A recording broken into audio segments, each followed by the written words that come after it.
উত্তরাখণ্ড ট্যুরে হরিদ্বারে ব্রহ্মকুণ্ডে হারকিপেরি ঘাটে আপনাদের স্বাগত জানাই। আমি এখন দাঁড়িয়ে আছি হরিদ্বারের হারকিপেরি ঘাটে। সারা বছর লাখ লাখ পর্যটকে সমাগমে মুখরিত হয়ে ওঠে এই হারকিপেরি ঘাট।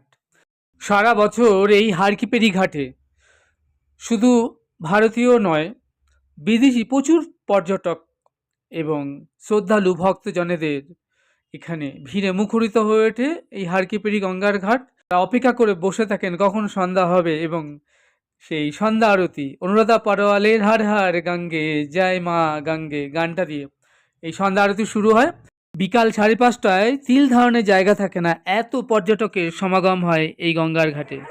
আমি এখন হরিদ্বারে, আপনারা দেখছেন হারকিপেরি ঘাটে গঙ্গা মায়ের মন্দির।